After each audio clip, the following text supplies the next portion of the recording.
This is Be Heard right here on WHCR 90.3 FM, the voice of Harlem. We've been gone for 2.5 weeks, and I have missed you, beautiful people. No, I have not, because me and Selena have been on Instagram Live every other week. This is Stanley Fritz. You can find me on Twitter at Stan Fritz. You can find me on IG at Stan Fritz. You can even find me on Skonex because they put it back up, and you know I'm trying to reconnect with my high school sweetheart, Stephanie Crubello. I'm lying. I made that up. Did you? All right. Well, welcome to... Nope, I'm being threatened right now. I can't read you, Stanley. Well, welcome to another episode of Be Heard Talk, where we talk race, politics, and culture, and where I lay my edges right before I start the show. There we go. There go my baby here. Yes, my name is Selena Hill. You can find me on Twitter and Instagram at Miss Selena Hill. Miss is spelled with an MS. You can also check me out online at MissSelenaHill.com. Hey, Naledi. Popped up on the scene real quick. Still got your mic on mute. Hi, yeah. Okay. It's all good. I'm super happy to be here. We have a great show lined up. We're going to be talking about all the slander Black women have been getting in the past few weeks, whether it's from 50 Cent or what's that guy's name? Kai? I don't even know his last name, but he tried to say Jill Scott wasn't attractive, and I just stopped. So we're going to talk about that. Huh? No, I was like, oh yeah, that guy did say that. Right, we're going to talk about that. We need to talk about Kanye, of course, running for president, that whole debacle. And there's a lot of other news in politics, policy, race, and culture. But before we get to all that, I'll throw it to you, Tiffany, with the fresh braids. Yeah, thank you. I did them myself. Give me a few months, guys, before I open my business. For the movement. No, I'm kidding. But yeah, I'm really excited to be on this show. And also, quick sidebar, shout out to Marilyn for like popping her head in when Stanley was talking about his high school sweetheart. She was like, what is going on over there? But yeah, I'm really excited for the show, and I was really hyped when you reached out to me because I was like, yes, this is the show that we need to have. And I feel like it's an ongoing issue with Black men. Oh, yes, 100%. And we also have Naledi, whose hair also looks popping with the braids. Super cute. Thank you. Same thing. I just finished doing my hair yesterday, but yeah. I need to get on this. I need to learn how to braid my hair. Like, you guys are killing it. I need to watch YouTube and figure this out. Like, did you want to introduce yourself, Naledi, and let people know where they can find you? Yo, somebody get out. Forget that. Gas me up. Somebody gas me up real quick, or I'm taking up all the space as a man. Oh boy. Now, you guys can find me at Urban Classic with 2 Q's at the end _. That's URBANCLASSIQQ _. Also, you can follow my podcast page, Lethal Lips with a Z podcast. I have a podcast / internet radio show that I do, where we tend to talk about a lot of these same conversations. So I'm excited. So that you also had a panel about Black women venting. How did that go, Naledi? Yeah, that was so I was the moderator for that event, and yeah, we got to speak on the 50 Cent issue. Actually, nice. Like freshly happened. I think we found out like the night before that was going on, so it gave us a great segue into what we needed to discuss. So as far as colorism and the way Black women are treated and seen in general, the stereotypes that we're usually up against. So that was an amazing conversation. It'll be up on YouTube soon, so hopefully you guys can see it later. Okay, well, definitely. I'll be looking forward to that. So we actually have a great show kicking off. Shout out to Tammy David, who is traveling, our third and official co-host. She couldn't join us today, but she is with us in spirit. Speaking of that, so I'll just start things off with the news roundup. Oh, and also shout out to all of our faithfuls who are watching us via Zoom now. Thank you guys. We appreciate it. And all those who are watching via Facebook Live, appreciate you as well. And if you are listening via podcast, please share this link on all your socials. Tag us at Be Heard Talk. So before we get into 50 Cent and all the other disparaging remarks that Black women had to deal with, let's talk about some of the news roundup stories. Again, this is the segment where we talk about the stories that made us laugh, cry, really upset, or probably led to Stanley getting banned on Facebook again. So let's start off. We have to start off with Jada Pinkett Smith's entanglement with August Alsina. Okay, so all right. So Jada Pinkett Smith, she confirmed that she once had a romantic relationship, which she described. Had the girth. You heard her? What, Stanley? Will Smith didn't have the girth. That was fire. Hold on, you jumping the gun. I know you ready to give your reaction. Right. So she described her relationship with August Alsina as an entanglement on the latest episode of Red Table Talk. She said that the relationship happened or started roughly 4.5 years ago while she and Will Smith were separated. Now, the 48-year-old actress said she and the 27-year-old singer initially began their relationship as close friends, and she simply wanted to help him get healthier physically and mentally. What'd you say, Stanley? With that punani. Exactly.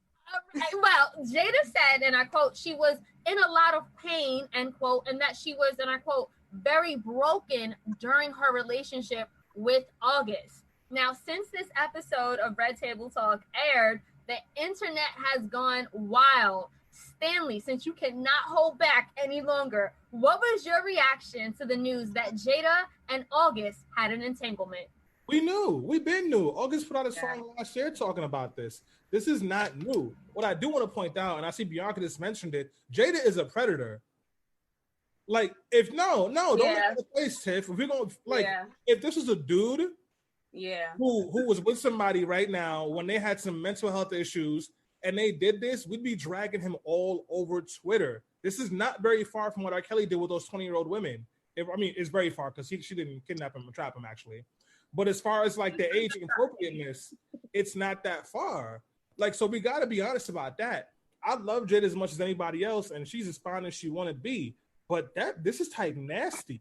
Mm-hmm. Stanley, you brought up a really good point. I agree. Tiffany, is there a double standard between when older men date younger women who are 20 or 30 years older? We see it all the time. In fact, it's applauded in Hollywood and entertainment.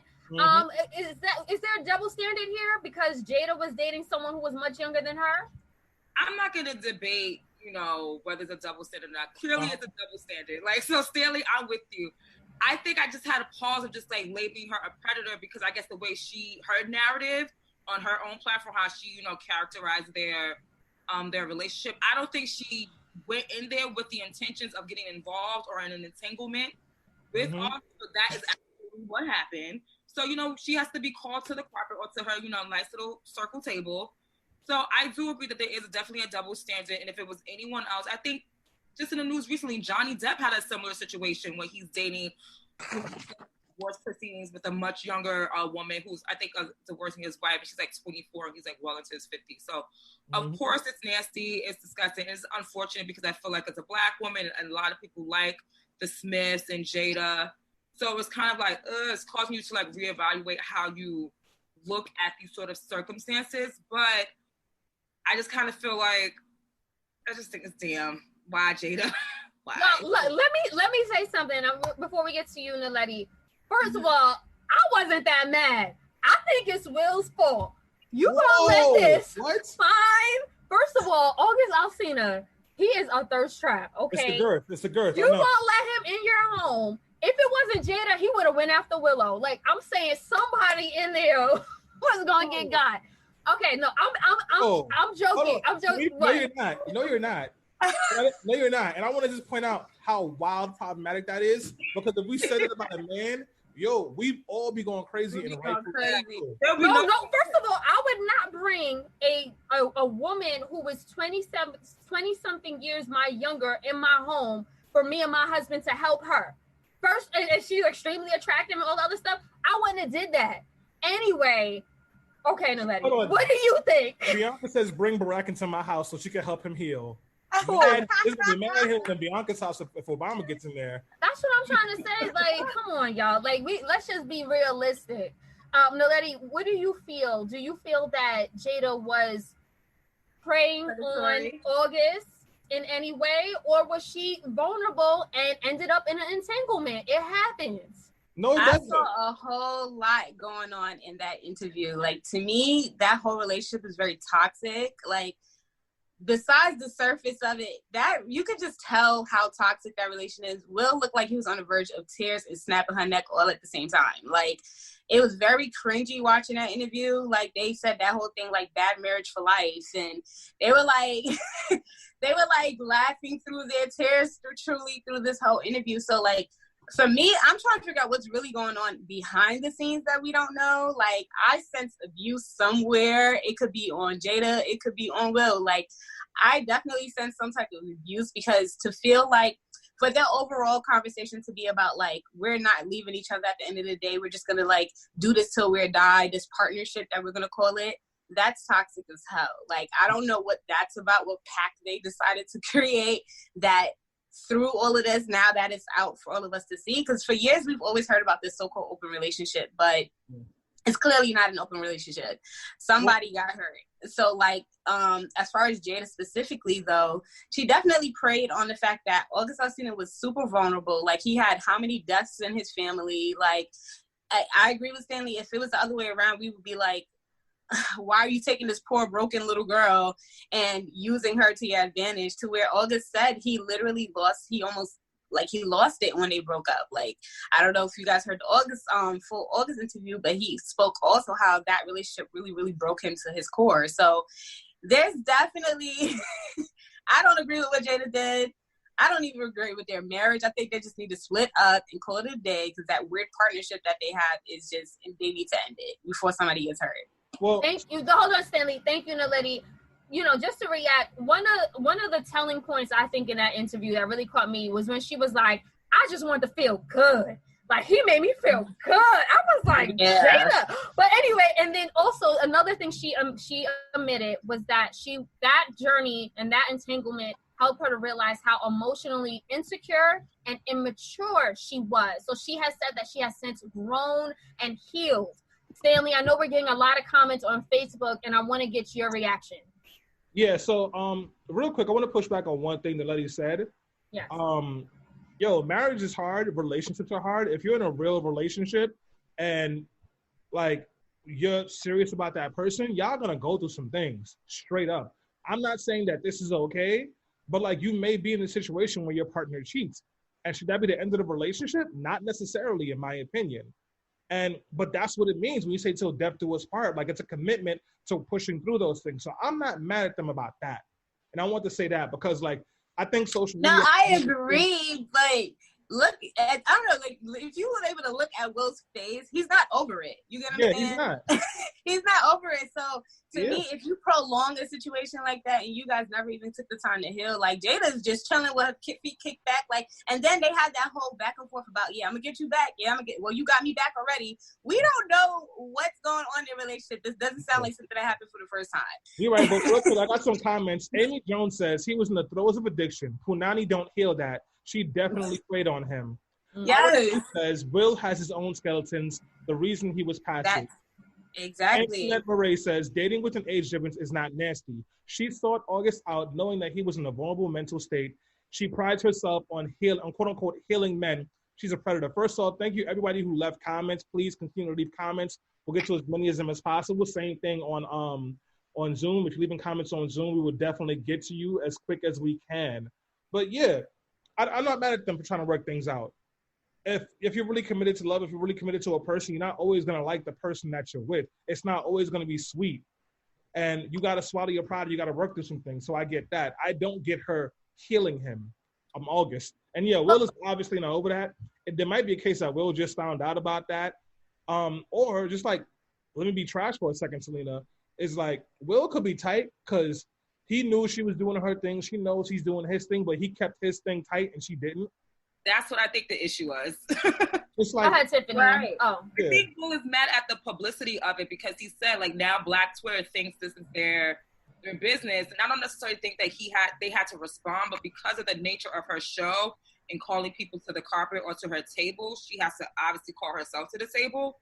Mm-hmm. But I think that's what, like, the frustration to me on his face. I think it might be still some hurt there, but I think he was just annoyed that they have to be so public about their damn business. It's like, Jada, you out here being messy where, you know, I'm keeping my entanglements, you know, entangled and quiet. That I would agree. I honestly, I was somewhat surprised that they even had this red table talk because it is none of our business. Jada and Will Smith do not owe us anything. And I feel like we have this misconception about celebrities because we support them and love them and idolize them so much that they owe us their privacy. No, they do not.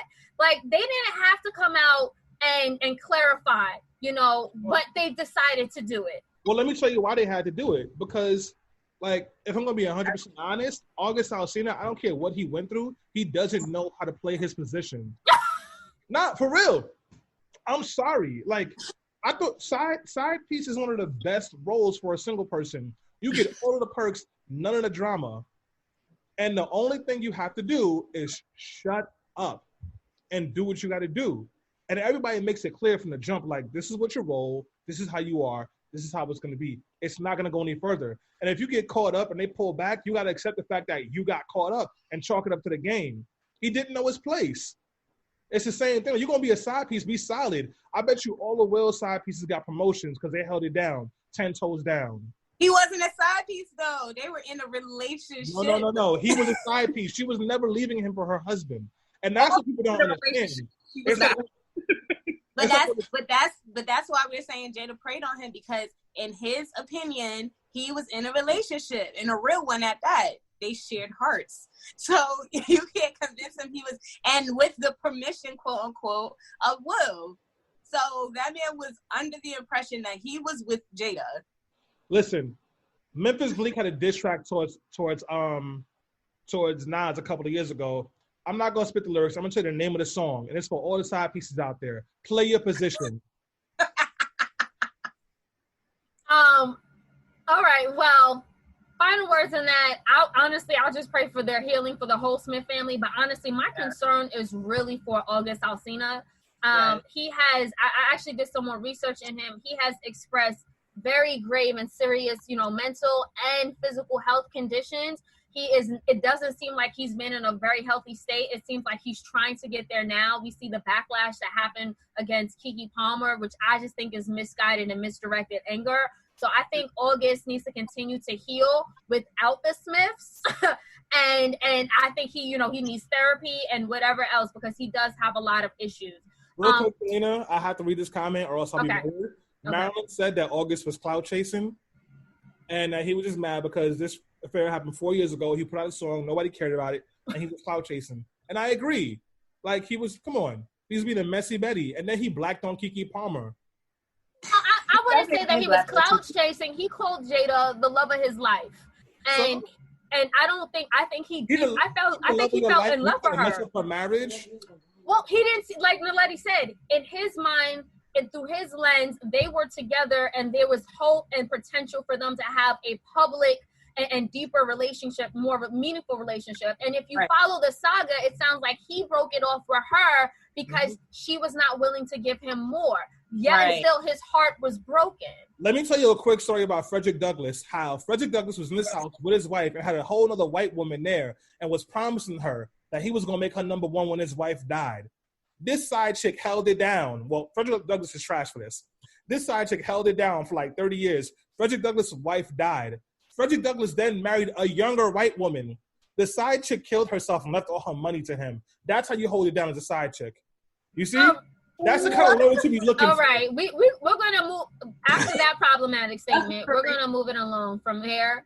Speaking of problematic statements and people, President Trump on Saturday expressed confidence that Kanye West, who recently announced that he plans to launch a late bid for the White House, could steal votes from Joe Biden. Trump tweeted, that shouldn't be hard, referring to West taking votes away from Biden, followed by, and I quote, corrupt Joe has done nothing good for Black people. Stanley, you've been outspoken about your contempt for the new Kanye. What do you make of his announcement that he's going to run for president, and do you think it could hurt Biden more than Trump? So I'm going to try and be less profane than I was on Tuesday when we talked about this. And by the way, for those of you who watch this show on Sundays or on podcasts, Selena and I are doing weekly IG Lives where we talk about the latest news. So we did talk about this briefly. Kanye West is obsessed with white people. He wants white acceptance. He wants Trump to be his daddy. That's why he married a white woman who stole Black got surgery so she could have a black woman's body and then steal black women's ideas to get rich, and her whole family gets rich off of that. That's who Kanye is. So Kanye is a shell of a person and barely a man. With that being said, Kanye has already missed most of the filing dates to run for office. So if he wants to waste his time hugging on white people and probably catching COVID, good luck to him. Well, Tiffany, Trump claims that Biden has done nothing good for black people. Do you agree? I think Biden, like so many other white politicians, have a controversial history with black people. I think if you ask black people in South Carolina, they really rock with Biden. I think if you ask black people of a particular age, they might really rock with Biden, especially black people that were around during the crime bill, which I know a lot of people like to associate him with, and rightly so. I think we have to put things in context when we talk about Biden, especially when it comes to like the crime bill, because, you know, Al Sharpton was doing like those walks in like Harlem and like putting like red marks and X's on like crack dens and all that stuff. So I feel like a lot of older black people may feel that Biden and other white politicians like him were like needed because our cities and communities were like ravaged by, you know, this terrible drug. So I think it depends on who you ask, but obviously hindsight is 20/20, and millennials like us is like, no, F Biden, he gotta go. He didn't do anything for black people but put us in cages. I think it's like it's an unfortunate a situation where, like, as black people, you have to look at someone who has done harm to your community, but he's also, you know, there's also another white person that could do like even more harm to your community, and it could be possibly irreversible. Well, you know, speaking of harm to the community, you know, Kanye continues to harm himself and his reputation and his publicity, and it seems like some of his followers by some of the statements and remarks that he makes. Naledi, do you think that his latest shenanigans could be real? Do you think that he might really want to run for president? And if he does, who will it hurt? So the scariest part to his shenanigans is the fact that he has Elon Musk to back him. So it is very much real because he has very real money. So I could see him at whatever point pushing him with that type of backing, and God forbid he has another one like that. And it could be a very real election. We thought Trump wasn't real, and his ass is in the White House now. And, you know, so we see at the end of the day very clearly money is what runs this country. So if he has someone as powerful and as rich as Elon Musk to back him right now, it's a very scary but very realistic chance that he can be now someone else that's going to be in the White House. No, Elon Musk pulled his support at the Kanye. Oh, he did? Anti-vaxxer, pro-life, and some other weird shit that no one likes except for Republicans and racists. Well, go ahead, Stanley. On Twitter, Kanye West is like, I'm anti-vaccine, I'm pro-church, and then Elon Musk was like, this is not what I wanted to support, never mind. I mean, do they not have these discussions before they even announce that they're going to be backing and supporting this man? No, they're clout-chasing thoughts. Elon Musk is a mediocre white man who got all of his riches by getting money from his family and is stealing from other people. Like, what do you expect? And those are the kind of people that Kanye West loves. It doesn't matter that Kanye West is running for president. Kanye West is a perfect example of when you get too obsessed with trying to be accepted and loved by white people. That's all he cares about. And I'm not saying Kanye is special because I used to want white people to accept me and approve of me too, because I thought if they saw me as equals, life would be easier. Guess what? No matter what you do, no matter how much money you make, no matter how many great albums you put out, you're still a nigga. Mm-hmm. And Kanye, he refuses to believe that. So he goes home and kisses his white wife in the mouth and steals some black people. Well, Flavirus Maximus left a comment via Zoom. He says that he thinks Kanye's potential presidential run would hurt Trump. What liberal is going to support, and I quote, slavery was a choice, Kanye. I agree to that. Honestly, I just think that Kanye needs to take a seat at this point. And I obviously, I think a new album is coming out. So the people around, to me, Kanye has talked about needing help. He has talked about having mental illness. He has also said like very problematic statements. I think the people around him who know better should really try to sit him down and just quiet him for a minute until he can get the help that he needs and figure out what side of the aisle and what side of history he wants to be on. He has said everything that we need to abolish the 13th Amendment, to slavery was a choice. He's confused, he's conflicted, and he has a lot going on. He needs to take a seat. I think that's what's scary to me, is that he has enough people that are willing to make him his puppet, their puppet. And so, like, he has people that are willing to throw that money at him to take this thing seriously, and it's scary. It is. Well, Kanye West just wants attention. He does have an album coming out that Dr. Dre is producing. I heard the first song. It is hot garbage. I'll roll a blunt on it. That's about it. And so, no, for real. And he put out a song with a video, and the video was just a whole bunch of black trauma. It was a bunch of black people suffering from COVID, black people getting attacked by cops, to like a up-tempo church beat. So this is what he's trying to do. We need to understand the difference between somebody who cares and doesn't know, and somebody who loves white people and wants attention. Kanye doesn't need anyone to talk to him. Enough people pulled him aside. This is who he is. Well, that being said, and speaking of white people, I do want to just switch gears, because the Karen Act may actually become a real thing in San Francisco. It may soon become illegal to make discriminatory, racially biased 911 calls in San Francisco. Now, the Karen Act stands for Caution Against Racially Explosive Non-Emergencies. It was introduced last week at a San Francisco Board of Supervisors meeting. The ordinance is a twist on the name Karen, which social media, shout out to Black Twitter, has basically given to white women who make these racially biased 911 calls. Now, this legislation actually comes weeks after a white Karen called 911 on a black bird watcher in Central Park, and a few weeks after a white hotel employee in North Carolina called police on a black woman and her children who were staying at the hotel simply because they were using the swimming pool. Tiffany, do you think the Karen Act is progress? I think the Karen Act is some sort of progress, because now I think, we need to hold these people accountable at the end of the day. I also think we need to stop punching these people in the face, but that's another, We need to stop what?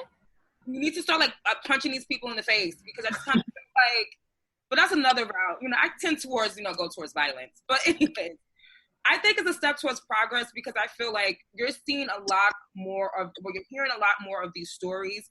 And many of these stories are, leading to death. If you look at, what's his name, Crawford, that died in the Walmart, walking around with the BB gun. And as soon as, law enforcement came around the corner, they shot him immediately. Many of these calls are actively leading to death. And it's also just criminalizing basic everyday behavior of Black people that white people would never look at as, criminalizing. So I definitely think it's a step towards progress. And we need to hold these people accountable in some sort of way that, listen, you just can't randomly call the cops on Black people and then go home and then you turn on the news and you hear that same person you call the cops on ends up dead because you couldn't mind your freaking business. And a lot of it is just because they simply can't mind their business. Tia Mari left a comment. Shout out to Tia Mari on Facebook Live. She says, "Thank you. We're tired of these Karens." Stanley, are you standing behind the Karen Act? No. Why? Well, first off, I don't believe that we solve problems with a prison industrial complex. The prison industrial complex is inherently racist and harmful, and violence begets more violence. That doesn't solve the problem. This is all for clout, because even the barrier of proof that this is what's happening is going to be pretty high. So I don't support the Karen Act. This is white progressive elected officials trying to get clout, and Black elected officials, whoever signed on there, signing on so they can say they did it. That's one. Two, you're telling me we're going to pass a bill where it becomes illegal to call the cops on Black people with false accusations, but the people who have to decipher whether it's a false accusation or not are the same people who have been killing said Black people? Because the cop still has to show up to the scene of the crime and deduce that this white woman is lying. And when have they ever been good at that? Someone called the cops and said, "Hey, there's a kid with a BB gun. He's not a danger, but he's scaring people. You should go talk to him." You know how the cops reacted? They jumped the curb and shot the kid in less than 13 seconds. Rest in peace to Mayor Rice. So you want these same people who do stuff like that now to then be responsible for deciphering whether a white woman is lying? Do we not understand how white supremacy works and how it contorts itself to stand up for white women? This is horrible. Well, I would say it's a bill. I don't think that the responsibility would fall on police necessarily to decipher whether the call was racially biased or not. That would, to me, have to be taken up in a court of law, or have to, like, there would be further prosecution or litigation or mitigation behind it. I think that the bill could potentially protect a lot of people from being targets of hate crimes and people weaponizing their whiteness in order to call, law enforcement on people in communities of color. Not only that, like, I just think having something like this could also possibly be a deterrent. Like, yes, we need to take larger steps, but I'm all for progressive incremental steps as we fight this long battle. Naledi, where do you stand on the Karen Act?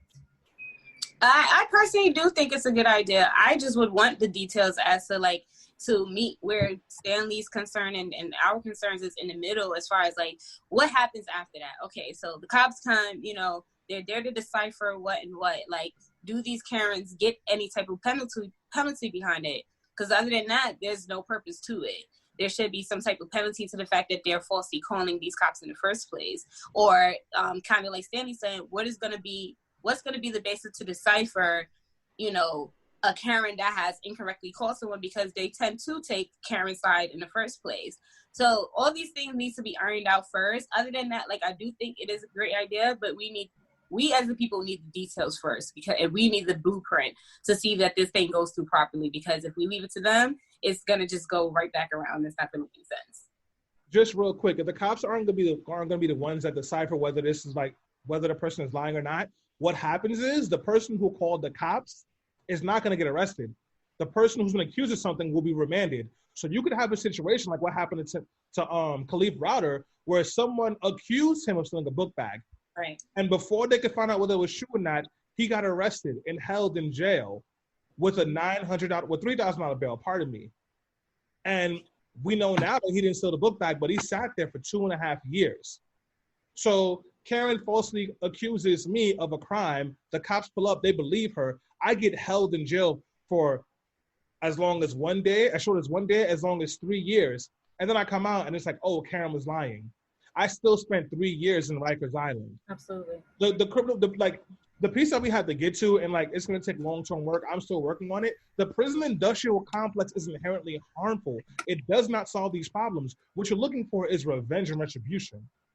And we need to be honest about that, because throwing Amy Cooper in a jail or a prison is not going to stop racist people from being racist, because they're racist. So making a Karen bill is not going to help anybody. It might actually put more Black people in danger. Tiffany, quickly before we move on. I would just be cautious of trying to maybe equating accountability with revenge necessarily. And I understand what you're saying, because accountability does not mean incarceration or involving someone within the prison industrial complex. But I think what we ultimately want is accountability for people causing harm. Yeah. So the question we got to answer, and not now, I'm sorry, Selena, is what does accountability actually look like? Because I don't think prison and jail is accountability. That's true. Okay. Well, that is a great question, and that is something that we're going to have to spend another time to really dissect to get to the bottom of it, because, again, it's not an easy, quick fix. I do want to just move on really quickly before we end the news roundup to talk about Naya Rivera. She was an actress from Glee. She went missing after she went for a boat ride with her 4-year-old son. And she's been presumed as dead, which is very sad. However, when the tragic news was announced, Twitter users were blasting news organizations and people who described Naya as Big Sean's ex, or an actress on Glee. That's how they called her? Yeah, like, it was trending. Big Sean was like number 2 trending, and then her name for a period of time. Naledi, do you think it's disrespectful to bring up her relationship with Big Sean? Yeah, I mean, it's a very old relationship. Was she engaged after that? Like, it's disrespectful to everybody. She got married. Oh, yeah, like, yeah, married. So it's like, it's just disrespect. And it kind of goes to, like, something I was watching the other day when they were bringing back up the whole Nipsey Hussle and Lauren London, and, the fact that, like, Kodak Black had apologized to Nipsey for disrespecting Lauren London. Isn't and it's like, Nipsey passed away. Exactly. And it's like, we tend to always just look at women as just the possession of these men, and we don't look at the women as individuals of themselves. And it's just a general issue that this country has overall. So it's like, I'm not surprised by that, but it's something that needs to stop. Definitely. It's disrespectful. I mean, well said. Thank you, Naledi. And speaking of women not getting the proper agency that they deserve, that actually leads us to our larger topic at hand. We need to talk about all this slander against Black women. So on that note, I'm going to switch gears and throw it to Stanley to lead us into the main segment. Yes, thank you so much, Lena. This conversation has been really good, but now we do have to switch gears just a little bit. And it really has felt like the common theme in today's show has really been about Black women, whether we're talking about Black women who are proud of or Black women who are really frustrated with at the moment, CC, Jada Pinkett Smith. It's really about Black women. And as we're dealing with COVID, Black people getting killed and being murdered in real time, rest in peace, Breonna Taylor, and also arrest her murderers, or we're talking about representation in this country, Black women have been at the forefront. So much so that a couple of weeks on the show, we had to have a debate about J. Cole and No Name, because J. Cole put out a whole song about No Name because she hurt his feelings on Twitter.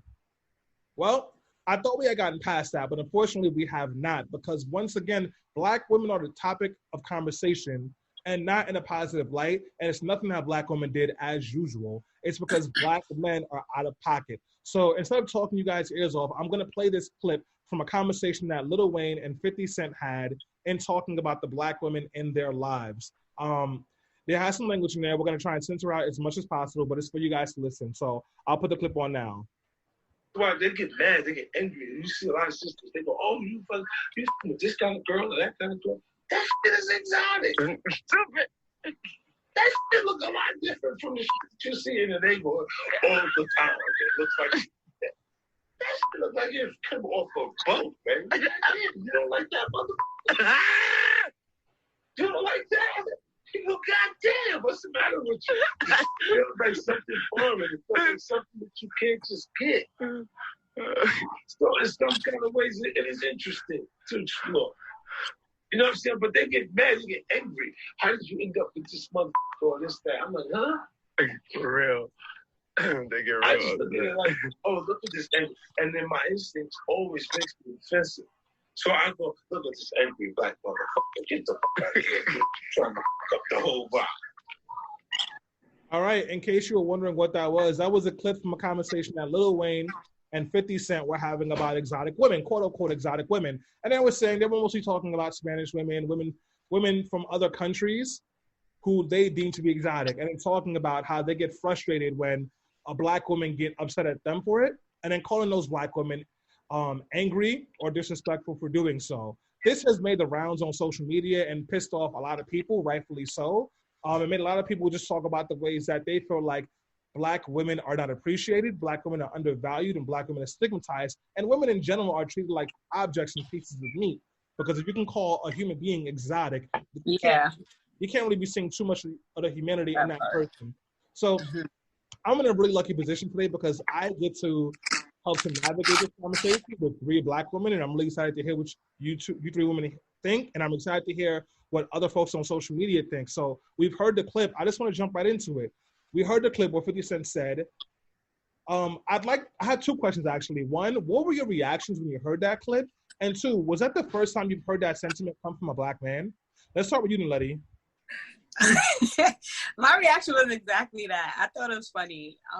And not in a way of like, oh, this is hilarious. It was just like, I've heard this from Shitty Tyrone on the corner with his dookie drugs. Like, I've heard this time and time and time and time again. Like, nothing about this was new. This to me was, he just sounded like the little boy in the corner that, you know, is just always talking shit about Black women or talking, you know, mess about wherever he is.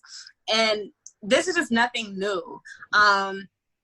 And it's very embedded in 50 Cent's ignorance anyway. Like, we know what 50 Cent is, you know what he's about. But, you know, the thing about it is I don't want to single him out simply because we tend to do that as a community, especially Black men. I see that happen a lot. It's always, well, it's just him. Nobody listens to 50. He's ignorant anyway. But it's like, no, it's a lot of you that think the same way. So I'm just not surprised by his ignorance because he's shown it. So I'm not surprised. However, I'm not surprised by the entire sentiment because as a whole, a lot of Black men carry the same logic. So I wasn't surprised. And I was just like, I think I laughed more so because for me, it was like, oh, okay, you said it out loud.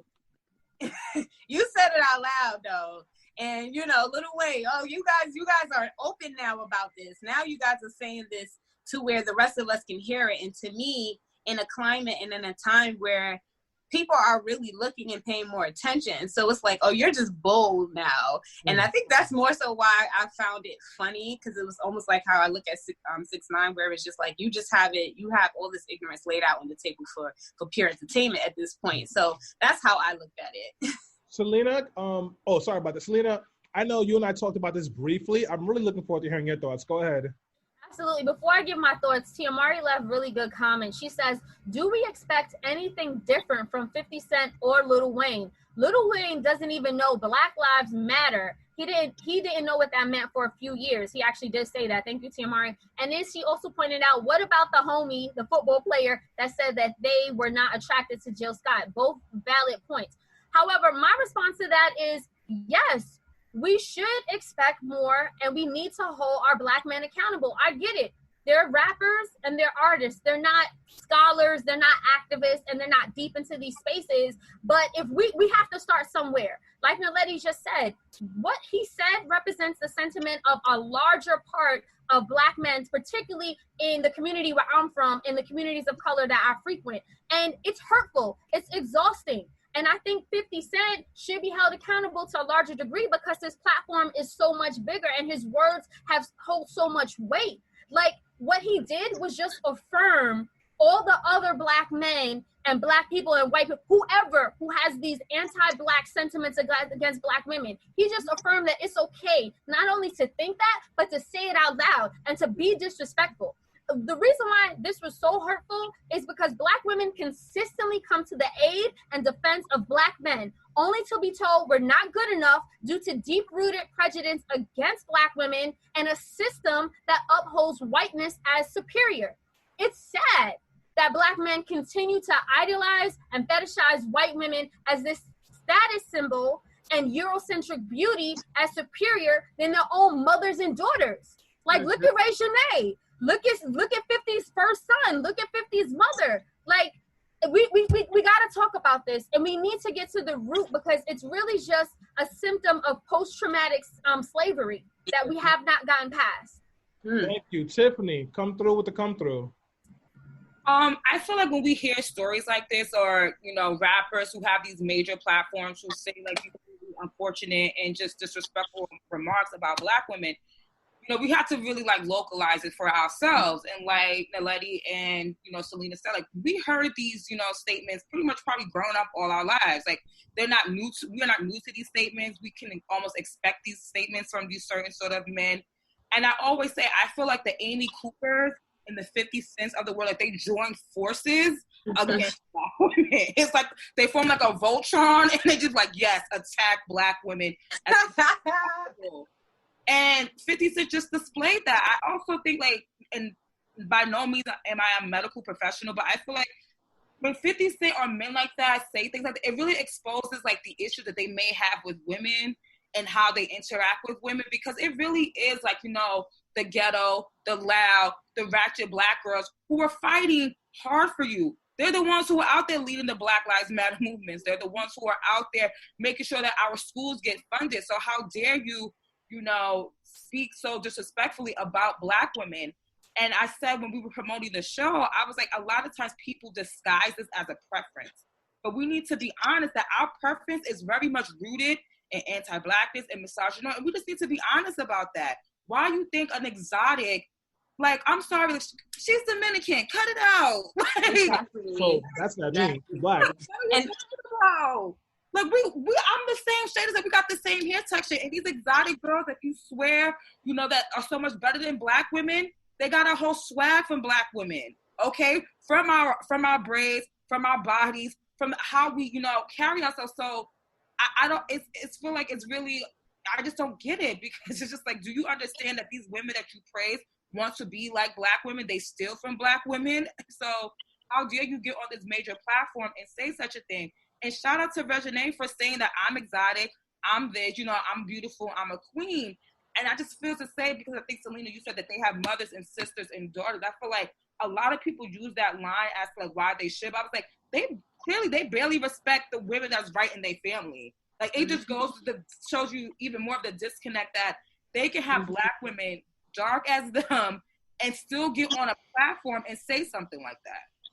Yes. And it was crazy to me, though, that they would say, oh, angry Black women, but yet they were going off as angry as possible. Like, they were the ones angry and mad and talk about, you were the one ranting and raving. Nobody was thinking about you. Nobody was, and that's what it always feels. It's like Black women would be minding our whole ass business. And here goes this Black man calling us angry, but it's like, where do you ever see Black women truly getting on platforms, bashing Black men in the same reference and in the same way that we have been bashed? Your Facebook page, Melody. All of that. Exactly. Real quick, I want to jump in because we do have to move on to some other questions. I did post an article in which Reginae responded to 50 Cent in our Zoom and on the Facebook Live, and we'll make sure we put it in the podcast link as well. Selena, where does this fetishization of quote-unquote exotic women come from?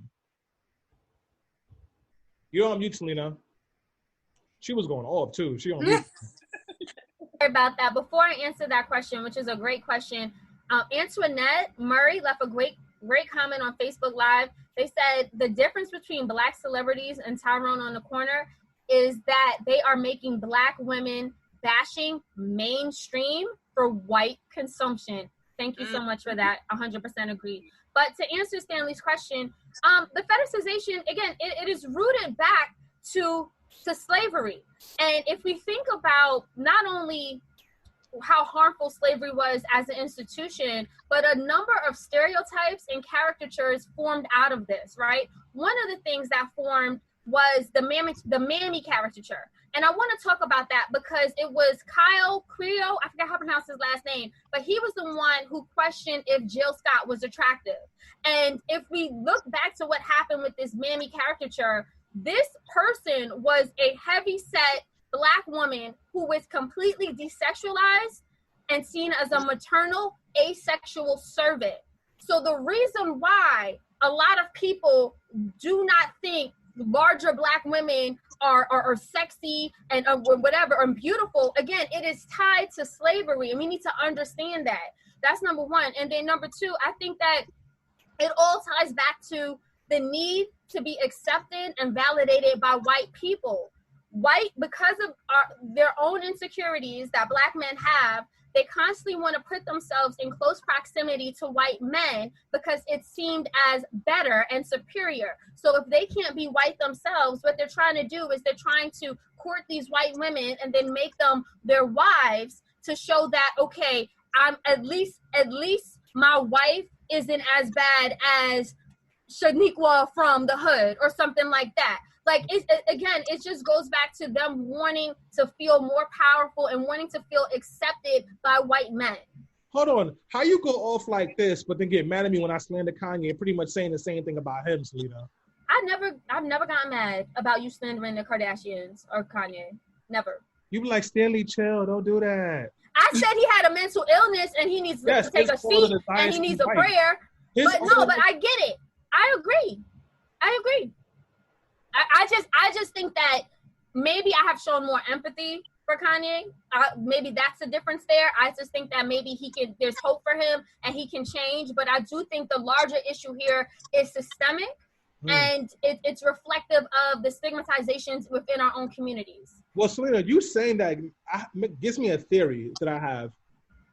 Black women tend to be a lot more forgiving and understanding of Black men's trauma. Because, like what 50 and Lil Wayne just did, and a lot of other Black men, they don't give you this much space. I've never seen you rarely ever see Black men give Black women this kind of space. You know how much Jada Pinkett slander has been going through my timeline? And I'm thinking her too, because it's funny. But like, people are really upset. I never see the kind of grace from Black men to Black women that you're giving to these Black men. Naletta, you were going to say something. Jump in. No, I was gonna agree with you. We don't tend to get the same amount of space. We're not allowed to make the same amount of mistakes. This just goes across the board, even to sexuality. Like, just to the way a Black woman chooses to express herself sexually. Like, we'll get called a hoe just for moving on. Like, again, kind of to use Lauren London as a reference, it's like, God forbid this woman ever decides to move on, they're going to drag her on social media, and we all know it, and that's the saddest part. So it's just like, we're not allowed to be happy for some reason. Like, we're not allowed to show, look at Ciara and Russell Wilson. We're not allowed happiness without the backlash, and it's sickening. So it's like, this narrative of angry Black women, it's like, even when we're in our joy, we get slandered. Like, I'm sorry, I gotta repeat the first thing you said here. We're not allowed, like, we get called a hoe just moving on. That was such a bar. Can you jump into this? Yeah, she's been dropping bars all show. Yeah. Thank you. I feel like it's unfortunate, but the grace part is really, I feel like it's really pivotal, because I think women, especially Black women, we coddle Black men. We do. Exactly. We really do. And we really can, like, you say, oh, well, he grew up in the hood, he's probably incarcerated. Like, we give them a lot of space so they can avoid accountability. And we have the same sort of trauma, we have the same sort of background. No one gives us any sort of space. So then when you see Black women in social media spaces saying, like, I'm not going out there marching for these Black men, I'm not doing that, then there's an uproar. It's like, oh, we got to stand together in unity. It's like, no, you got to understand that sentiment, because y'all don't stand up for the same way that we stand for y'all. I think it was this podcaster, Crystal. She was like, what did she say? She's like, let me go out and head out to these protests for these men that I know will never do the same for me. And I feel like, that's so heartbreaking, but a lot of us, we're looked at as mules. We have to do the heavy lifting and the heavy labor, even though constantly we're betrayed and, just disrespected by Black men. And sometimes I feel like, I think I said it on my Instagram, that a lot of these Black men that get on these platforms and know what their words can possibly do, I feel like they give a signal to white people. Like, listen, they don't even respect their women, so why am I going to respect them? I feel like, it's such a damaging thing that they do to us. So that's why I don't fault any Black woman that's not going out to these Black Lives Matter protests to fight for anyone that was unfortunately, harmed to law enforcement, because we don't see that representation. And I feel like a lot of us feel like until we see that, they're not going outside. And I can't fault them for that, because you have someone like 50 Cent and Lil Wayne who are rich and so far removed from everyday, quote unquote, struggles of, Black life, because they have a lot of money and they're not interacting with the police, the way we may be interacting. And they could just say that and laugh and fall over and just think it's the funniest thing that could ever be said. Yeah. Sorry, go ahead. Just real quick, hold off 1 second. I want to read Amy Jones' comment on Facebook Live. She said, no one visits incarcerated Black women except for other Black women. This is true. And then also, women, particularly, but Black women especially, are the highest growing number of people who are being incarcerated right now, because we're criminalizing just surviving. Naledi, I want to throw this next question to you. So for those of you who don't know Naledi that well, she has a podcast / online radio show, Lethal Lips, but she's very vocal on Facebook. And because of that, she gets a lot of pushback from men. There's an entire, every day there's at least 4 or 5 men who comment on her post and say she hates Black men and that she's an angry Black woman. Naledi, where does this angry Black woman trope come from? From telling the truth. And it's so funny. No, it is, because, I don't know if you've noticed, but it's so funny because I've fallen back from a lot of what I used to post, and I just kind of have stopped speaking about a lot of things altogether. And I've noticed, a lot of the same ones that used to go so hard to bash me are now, through this whole movement and through this whole Black Lives Matters, now all of a sudden it's like we really do have to stop being on our Black women. This is too much now, and it's like all of a sudden the veil is lifted and all of a sudden these Black men get it now. And, I give people room to grow, so I haven't said anything against it. I embrace it. However, it's just ironic. And I'm noticing it more and more. And, I've had a lot more the same Black men, reaching out to me like, yeah, you were right. And it's like, yeah. My whole thing is I'm going to allow them to learn their own lessons at this point. What I want Black men to understand is that this has never been a bash of Black men. But what we are looking for is, okay, just as loud as 50 Cent is over there, don't tell me in private that you care about me. Stop sliding in my DMs, apologizing for all the other black men that were on my post, because that's what used to happen a lot too, right? You'll get all these black men that come on my post and be all negative, but then 5 dudes are sliding in my DMs apologizing for their behavior. Don't apologize in private. Stop apologizing in quiet and then want to get on these posts talking about, well, it's not all of us. I'm tired of the not me niggas. That's what I call them. The equivalent to pick me's, they're not me's. Okay, every time it's a not me, but not us, and not, I don't care. What we need to see is more black men being just as vocal on the other spectrum, so we do know that we're supported. So we do understand that, yes, if 50 Cent is going to say this over here, but I can be sure that, brother such and such over here is going to meet him where he's at and be just as vocal about his love and adoration for black women and his support for black women. That's what we need to see more of. Stop telling us that, oh, well, these are just celebrities and who is a deadbeat and nobody listens to Kodak Black, because there's a million young black men that are listening to this ignorance and that are being tainted by this ignorance. So what we need is just as much vocal accountability on the other spectrum that are in defense of us. That's it. Yep. Selena, you want to jump in here? Do you agree with Naledi's assessment? Absolutely. Naledi just spoke a whole truth, like 100%. And I just want to add, because the question is, where does this angry black women trope come from? So it actually is that stereotype was solidified through Amos and Andy, which was a popular radio series that began in 1926 and then later developed into a television series that ran up until the 1950s. Now, this cartoon depicted the Sapphire character as bossy, headstrong, and she would always have these verbal debates with her husband. In fact, she dominated her husband and emasculated him with verbal put-downs. Now, studies show that white people ate this up. That whole pointing in the finger, put your hands on the hip, white people and white audiences thought this was hilarious. This goes to show how powerful and how deeply rooted our psyches are in pop culture and through media and mainstream. They've been stereotyping black women as angry for decades on end. And it has stuck to us, even so much that they were calling the first lady, Michelle Obama, an angry black woman. Mm-hmm. That's where it stems from. Again, it is our history. And this history is not being taught in our classrooms. It's not in the curriculum. And to our own detriment, it's not being talked about in our communities. What's happening is this toxic way of thinking has seeped into our communities and is being projected in our boys and in the videos that they create and the content that they create. And then you have people like 50 Cent and Lil Wayne just repeating these stereotypes and this toxic way of thinking. That's what's happening, and we have to stop. We have to understand where this is rooted in, and how because of this trope, it pits the black community against each other.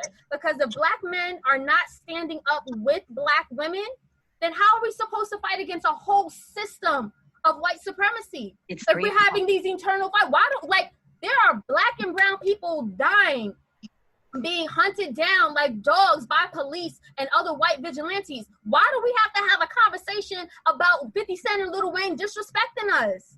Like, mm-hmm. they really need to be held accountable and be educated so that we can move on and fight the real fight here. Yeah. Mm-hmm. That was a whole bar. I was gonna ask a question of, like, does this slander of black women put black women's lives in danger, Selena? I think you pretty much said yes, Tiffany. What do you think? Yes, again, Selena, mad bars on bars on bars. I also think we, as black women, don't realize how much we probably also internalize this angry black woman trope, especially when it comes to our professional lives. I just had a friend, she posted on her Instagram story how she had to reread an email several times to make sure the tone was okay, make sure periods in the right place, because she didn't want to come off as too strong and aggressive. And I know even for myself, I could say things pretty flatly and straightforward, and it'll be perceived as angry, or you're like second guessing yourself because you already know that Cameron is going to be like, oh no, Tiffany's upset, Tiffany's this. And because I feel like more often than not, we have to make white people feel comfortable, even though we are in the right, we have every right to be angry to each other, feel every emotion, but I feel like certain emotions are off limits for us because of the stereotype that exists. And I think it is harmful because if you look at it like Lil Wayne and 50 Cent and a lot of these, men, they think it's funny. They think it's a joke. It's ha, ha, ha. It's whatever. It's like, no, you don't see how that stereotype impacts our everyday life, because like I said, so many times we never want to come off as an angry Black woman, and especially if you add colorism to that mix, dark-skinned Black woman, like then it's like a whole other ballgame. So it's layers to this anti-Blackness, there's layers to this misogynoir. And I don't know if you can necessarily educate someone like 50 Cent. I don't know about Lil Wayne, because I feel like Lil Wayne is just, on a whole other planet. But like 50 Cent, he thinks this is funny. And I think like he has like such a emotional detachment to things. Like look how he treats his first child, people. Like 50 Cent is off the wall to me. So I don't know if you can educate these sort of brothers, because they just think it's funny. And at the end of the day, no one's holding them accountable, because they're still going to have the exotic on their arm, and they're still going to think that Black women is just, in the corner being angry. You have to treat them like white people and take everything that they, are gaining from us as far as consumption. That's it. That's the only answer. Damn. Well, so ladies, we've really gone through the whole conversation. I guess the next thing I want to ask you is like, how can we educate men on anti-Blackness and help them get solid on this stuff? For me, it's kind of like what Tiffany was just saying. It's almost like, well, how do you educate them? I just feel like at this point, who don't hear this feel, and we got to get to a place where it's like, stop supporting them. That's just it, period. Take away their trinkets and all the gold and all the flashy nonsense that's made them, as Selena said, feel closer to white proximity. Take those things away and almost remind them that, yes, you are still nigga.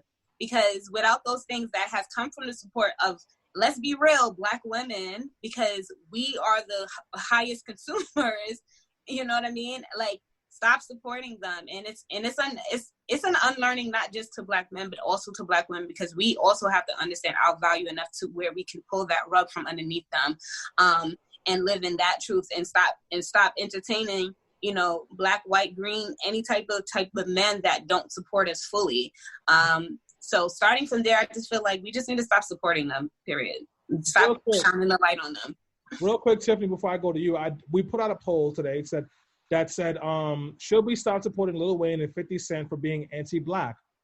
33% of the people who took the poll said yes.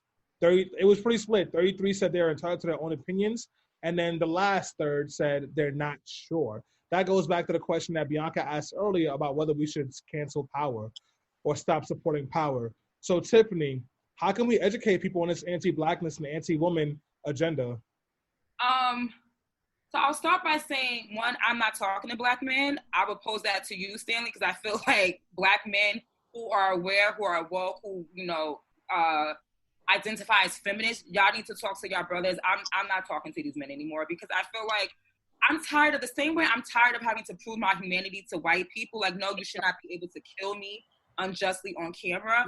No, you should not be able to call me an angry Black woman and laugh about it and think it's funny. So I think Black men, I challenge y'all to step up, and when you see this sort of behavior and you see these sort of ways right in front of your face, because all of us are like, regular people, but we all have a story. So apparently it's your homeboy, it's your cousin, it's your father, it's your uncle. You need to challenge them.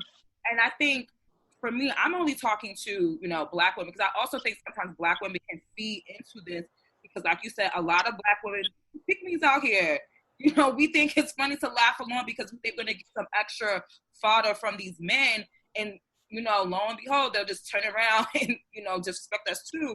And I even challenge, our non-Black people of color too, to, especially the women, because I feel like a lot of, the Latinx women, they may like subscribe to this notion of the angry Black women. Like, check yourself too, because you also are contributing to this angry Black notion, because you think it's special because, oh boy, said like, I don't mess with Black girls because they got too much attitude. And then you go around and you say that. And it's like, that's a problem, because at the end of the day, he's telling me that he doesn't respect a certain type of woman.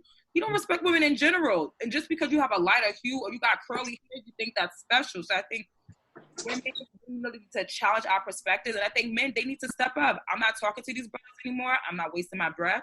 I hope they do find the light, but it's not going to be through me. Tiffany, real quick, you said you and Naledi both said pick-me's.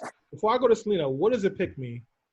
Okay, so to me, I feel like a pick-me is like, when you ever see those conversations that spark on like Twitter where it's like, oh, will you fix your man his plate?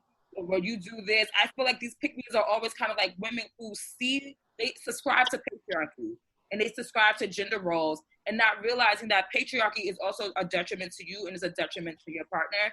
So I feel like pick-me's, they don't realize that these men who make these sort of jokes or have these sort of like gender roles, you know, are harmful to you, but because they want to be in a relationship, they want to be loved, you know, they want to, you know, have that compassion, they overlook all those problematic, you know, opinions and views from these men.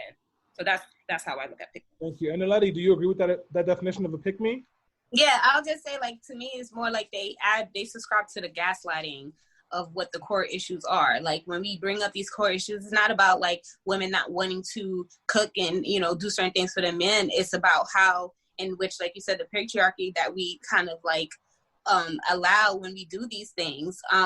It's about finding that right balance. And it's like, as women, when we speak and we vocalize these things, you have the pick-me's that want to just so desperately go against the grain to sound as if that they're the ones that, you know, well, this is my lifestyle, and, you know, I have that essence of my grandmother that stayed with my grandfather for X amount of years through it all, through the abuse, through the this, through the that. And it's like, that's usually a pick-me. And it's just like, I'm over it. But you got your pick-me's and you got your not-me's. The pick-me's and the not-me's creating a the not-me's, they could just be with each other. Selena, just real quick, how do we help to stop these negative ideas and socializations of Black men towards Black women? You're on mute, Selena. See, every time she's going off, Zoom try to stop her greatness. So you know she's been going ham today too.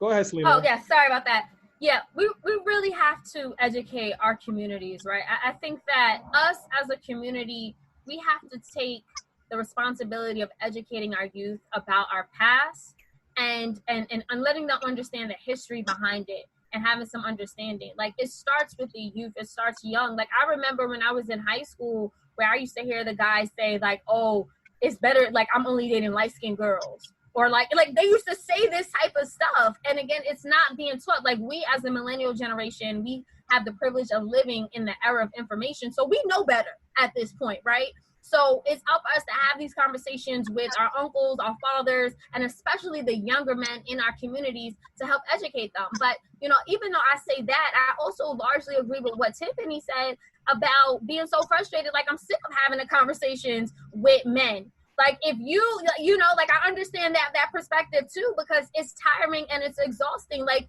you've been taught this toxic way of thinking when you're displaying toxic masculinity at its, you know, most fundamental root. And why is it up to me to try to educate you and enlighten you? Like, so it's a lot. Like, again, I know the answer is educating our communities, but it really, I think that men like you, Stanley, also have to step up. Like you've been doing, like you have a podcast and a platform called Let's Not Be Trash, where you talk to other men about issues like this. So we just need more of that. So I guess I'll wrap this conversation up and give my first, I think it's my first opinion for the show. It's the only opinion that really matters, is like, patriarchy is a disease and sexism is a disease, but anti-Blackness will be the death of all of us, particularly for Black men.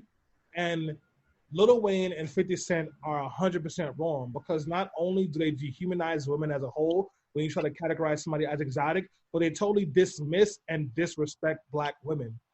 And you can't tell me you are a person for justice, you are a person for equality, you are a Black man who cares about all people, when you won't even stand up and stand with Black women. And what does that mean? That means that acknowledging that Black men have been the white men to Black women. The way that white men and white people have been supremacists and oppressors to Black people, Black men have been that way to Black women. And I'm not even saying this to be hyperbolic. If you look up the CDC health stats, the number 2 killer of Black women between the ages of 15 and 35 is murder. Guess who's killing them? Black men. Most of the time, it's men that they know. 1 out of 4 women are victims of sexual assault, and the number is probably higher because lots of sexual assaults are underreported, and it's very underreported in Black communities. Black men, a lot of us love Black women, a lot of us care for Black women, but we have also been terrorized as a Black women and made their lives a living hell and beat them. And when we haven't been the terrorizers, we've looked the other way. Like when that guy hit that sister in the face with a skateboard and his friends recorded it and laughed. we look the other way. So it doesn't even matter if you yourself don't think that Black women aren't equal or Black women aren't good enough. You got a homie that does, and you haven't said anything, and you're not going to say anything. And because of that, you are a threat to Black women. So if you really care about Black women, if you really love Black women, if you really want to change this narrative about the way Black men see Black women, the first thing you need to do is take a look at the mirror. The next thing is go check your friends, because literally they are putting Black women's lives at risk. And I, for one, will not sit by idly while that happens. So with that being said, folks, we do have to wrap things up. Thank you so much for tuning in. Thank you, Naledi. Thank you, Tiffany. Thank you, Selena. You three went off on this conversation. Thank you, everybody who was on Zoom and on Facebook Live. Amy Jones, Tia Mari Whitted, Bianca, Flav, Molly, Rashida, everybody who's been watching this. The podcast will be available in a couple of days. By a couple of days, I mean tomorrow morning. And if you want to hear it, you can get it anywhere you get your podcast from. If you want to support this show and help us keep doing what we do, please get to our GoFundMe. Zoom ain't cheap, and it definitely ain't free. www.gofundme.com/BeHeardRadio. And finally, make sure you subscribe to Protest Bays and to Lethal Lips. Thanks, folks. Talk to you soon. Hi, guys. Thank you so much. Bye. Thank you.